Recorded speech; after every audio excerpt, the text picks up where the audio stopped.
ஒரு வினோத ஹாஸ்பிட்டலில் எல்லா குழந்தைகளையும் நரபலி கொடுக்குறாங்க சாத்தானுக்கு. ஆக்சுவலி இந்த கதை எங்கே ஸ்டார்ட் ஆகுதுன்னா, பையனுக்கு பார்த்தீங்கன்னா நார்மலாக நம்மளை காற்று பட்டுச்சுன்னா அவன் உடம்பு ரொம்ப எரியாமைக்கும், அவனால் அந்த காற்றுப்படுற ஃபீல் கூட தாங்க கூட முடியாது.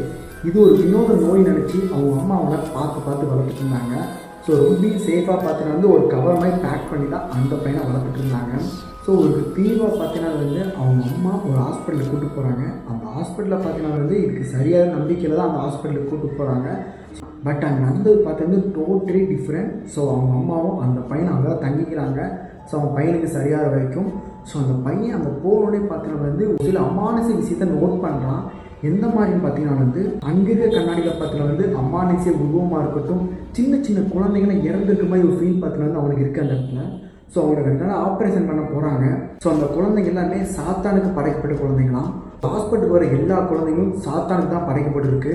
ஸோ இதுமாதிரி இந்த பையனும் ஹாஸ்பிட்டலுக்கு போயிருக்கான். ஸோ ஆப்ரேஷன் பண்ண தயாராகிட்டான். இப்போ அவங்க அம்மாவுக்கு இந்த விஷயம் தெரியலை. ஸோ இந்த பையன் எப்படி அந்த ஹாஸ்பிட்டல் தப்பிச்சு வந்தான் அப்படியே முழு கதையும். ஸோ இந்த மூவி நேம் பார்த்தீங்கன்னா எரின். ஸோ இதோட ஃபுல் மூவி லிங்க் உங்களுக்கு வேணும்னா கமெண்ட்டில் ஹார்ட் போடுங்க. நான் நெக்ஸ்ட் வீடியோவில் அப்டேட் பண்ணுறேன்.